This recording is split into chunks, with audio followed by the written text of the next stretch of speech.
Fox 10 Phoenix livestream journalist Isabella Fredrickson here with a news alert. Now, in just a moment, the Glendale Police Department will be beginning a press conference on a big story.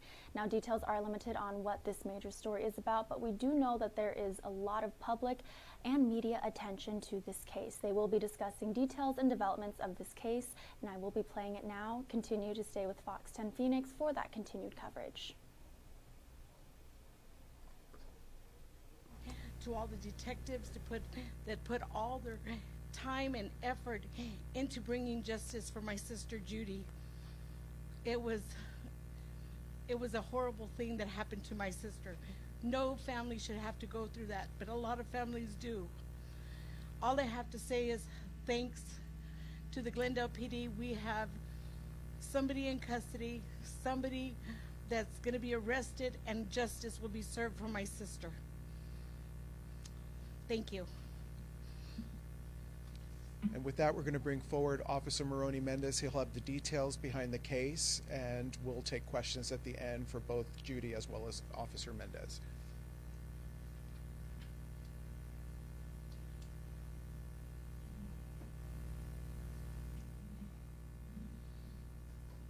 Good afternoon, everyone. As you all know, this took place last month, April 28th, 2025. It was just after 9 p.m. when Glendale Police received multiple calls of a injured woman in the area of 83rd Avenue and Bethany Home Road. As our officers arrived, they quickly discovered that there was a female that had suffered some sort of injury, possibly a stabbing, possibly some sort of laceration to her neck. Our officers, obviously quickly began providing medical aid, and we noticed that there was people that stopped by, remained on scene, and helped in this investigation. She was transported to the hospital where she unfortunately succumbed to her injuries. Our detectives responded quickly and began investigating, taking over the scene and looking for evidence, looking for anything that might show us what happened that night, what happened that evening.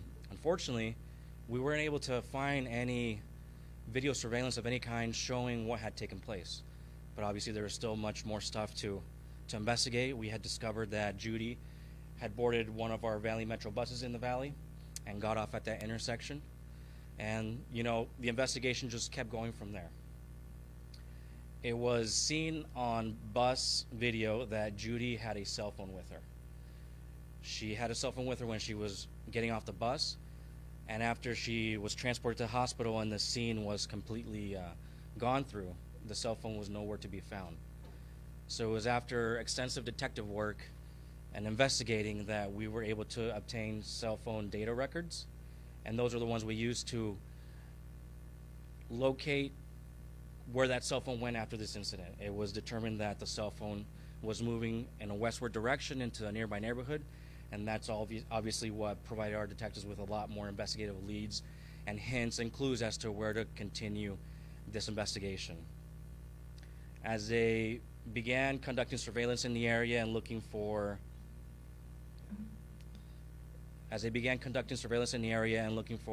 any type of evidence from homes and the security cameras, they quickly learned that there was a black male that had gone through the area shortly after Judy's murder happened.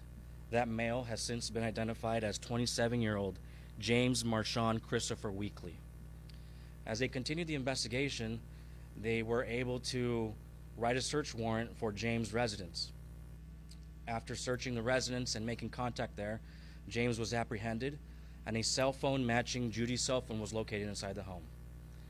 Not to mention the same exact clothing that he was seen wearing in the bus, that's the same bus that Judy was in, and in security camera videos was also discovered. So James was arrested yesterday. This was yesterday afternoon that he was taken into custody, and he is facing a charge of second-degree murder. If you guys have any questions for either me or Linda, I'll gladly take them. Well, he was interviewed. He was interviewed, and he confessed to quite a few things. He did say that he did it. He said that he stabbed her. He used a metal pen to poke her in the neck, and it's unfortunate, but it's difficult to understand what the motive was. He allegedly, and this is in court records that you guys will have access to, he said that she was probably suffering some sort of medical episode. He tried to see if she was okay. she swatted away his hand, and that's when he, proceeded to assault her or injure her. Is there any credibility to the medical episode part? Not that we've been able to determine. Obviously, because he did mention that, we would look into that.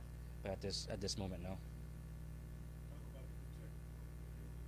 Notice that the cell phone was there, it was missing. They were just track it down. Absolutely. Thanks for bringing that up.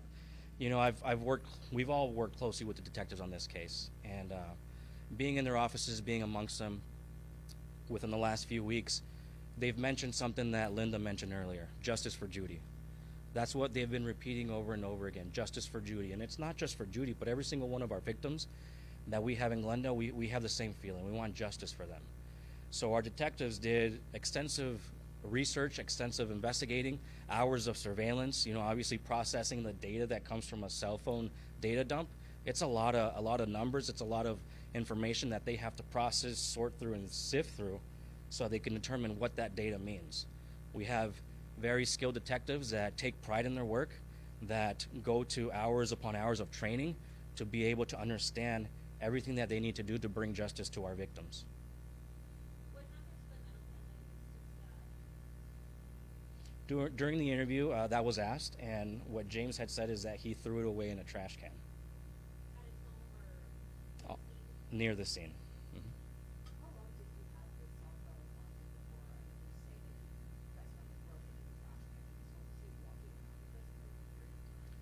Well, the cell phone data would indicate that shortly after this incident took place, the cell phone and the data that it's projecting over to cell phone towers showed it moving westward and never left that area. And according to the records, it was being turned on and off. So it just went west and it remained there, and that's what led our detectives to search in that area. When you say metal pen, do you mean like this kind you would write with? And are you able to say how many times he stabbed her? I don't know the number of times she was stabbed, and from what it appears, it is a metal pen that you would write with. When these were documents they gave by Chicago, you guys found out anything else about this? That's something we would definitely look into. I know one of our really skilled detectives that is involved in gang investigations was the one that interviewed him in regards to that specific detail. And yeah, James made that statement that he was involved with the gangsters' disciples stemming back from Chicago. Did he admit to any drug use or was he on any drug that you know of at the time it happened? Not that we know of, not that we've been made aware of. Linda, you're comfortable. I know you spoke about it at the last press conference, but would you mind telling us a little bit more about your sister and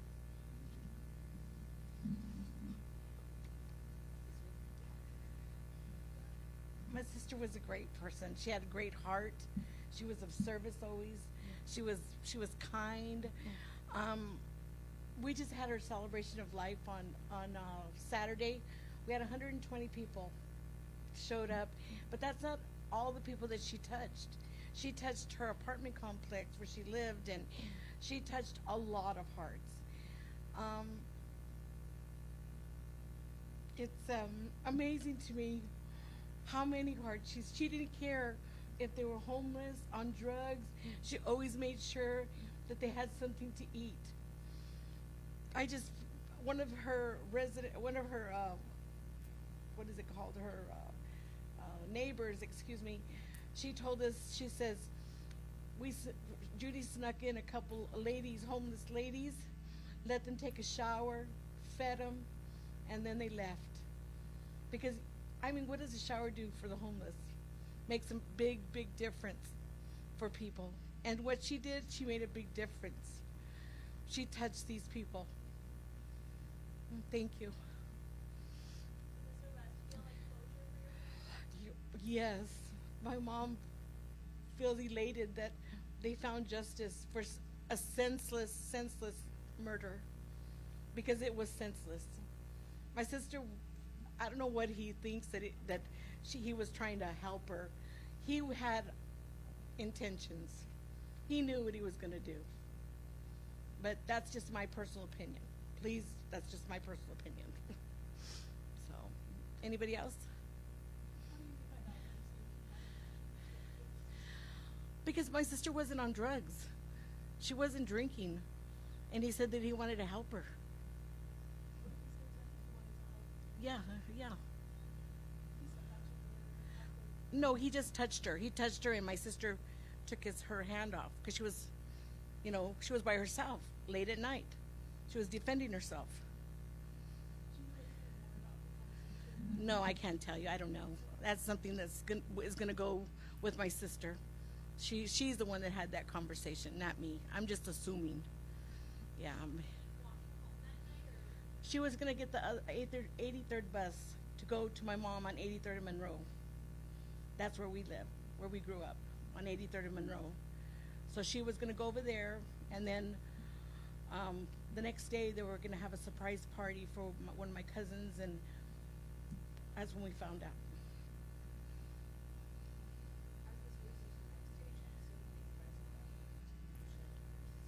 Oh, most definitely. Yeah, she'll never be forgotten. She's gone, but she'll never be forgotten. She's always here, and we have some great memories. Great. So, anybody else? Thank you for your time. Appreciate it. Thank you guys also for all of the coverage that you guys have supplied for this case. It was the help from the media that really helped us get a lot of useful information that our detectives were able to use. We can't stress enough the good detective work that our detectives did here. This was a lot of manpower. This was a lot of hours of work.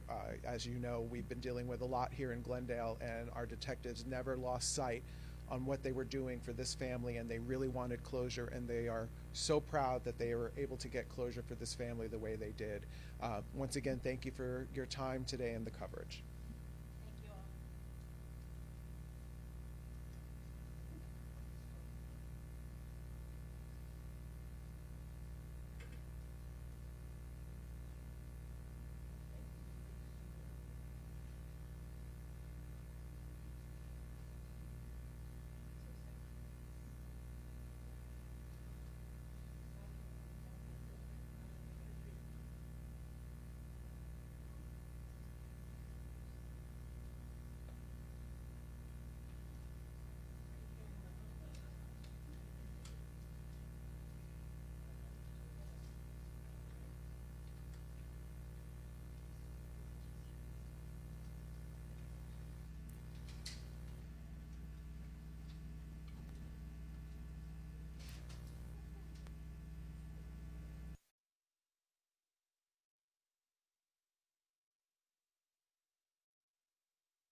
All right, thank you so much for watching that stream. Be sure to stick with Fox 10 Phoenix for continued coverage as we continue to bring you the latest on this story and its developments.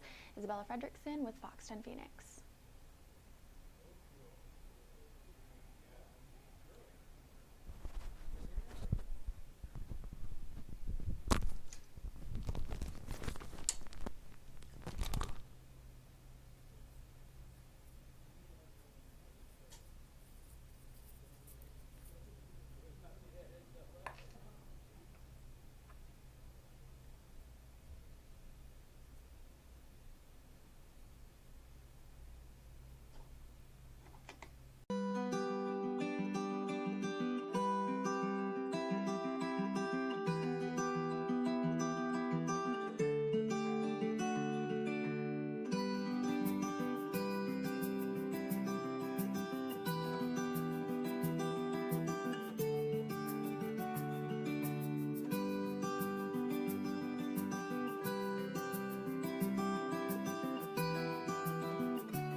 physically and they think, oh man, that's sad and the life he's living is sad. But I'm living life. I'm enjoying life.